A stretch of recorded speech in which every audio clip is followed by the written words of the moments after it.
நல்லா தெம்பா போய் நான் போய் முழங்கால நின்று மாஸ்டர் ஆண்டவருக்கு போடாம போய் தோத்தது நல்ல கையை வச்சதும் நீ பொட்டை வச்சாலும் சரி பூ வச்சாலும் சரி இதே உன்னை விடலை என் தேவன் கூட இருக்காரு அப்படின்னாங்க. இப்போ எல்லாம் அங்கங்க வழக்கு போட்டு கிடக்காங்க.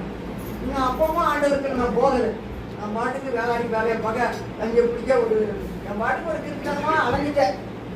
இப்போ ஒரு போன வருஷம் 24 அங்கெல்லாம் அலைஞ்சு தவிச்சு இருந்த அம்மா தோமனாம கிட்ட வந்து பார்த்து 20 நாளாக போட்டு பார்த்துச்சு. அதுலாம் எனக்கு விடுதலை கிடைக்கல. இப்போ நானாக போயிட்டேன். போயிட்டு ஒரு எறும்பு டாக்டர்கிட்ட போனேன். நான் 65 வருஷம் ஊனம். நான் இன்னைக்கு நிற்கணும்னு சொன்னால் ஆண்டவரோட திருவிழாலாம் நிற்க முடியாது. நான் பக்கத்தில் கூட பக்காண்டு கூட என்னால் நடந்து போக முடியாது.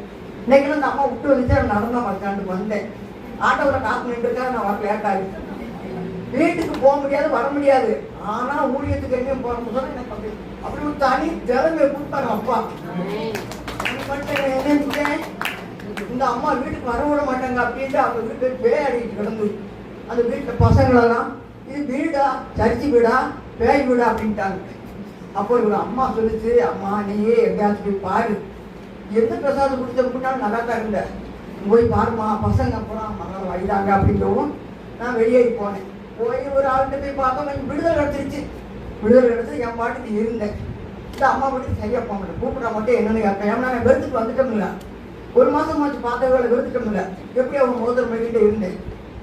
அந்த எலும்புட்டு ஆகிட்டு சக்கரவாணி போனேன். தூக்க மாத்திரை உறக்கம் வரலன்ட்டு போய் சொல்லி வாங்கினேன் சாவணம். அவரு மாத்திரை அணியமனம் தரமாட்டாம்மா, எங்கள் அம்மா மாதிரி இருக்கீங்க, சாவணும்னு சொன்னால் நீங்கள் இங்கே வரக்கூடாது, நான் உங்களுக்கு மாத்திரை வேற மருந்து தரமிட்டு இடுப்பில் 2000 ரூபா போடுறது போயிடுச்சு. குறுக்க எலும்பு நெறிஞ்சு இந்த வெள்ளாயிரமெல்லாம் வெங்கிடுச்சு. 500 கட்டு கருமையை முதுகில் இணைஞ்சு என் தகப்பனுக்கு போடான போடி நன்றி.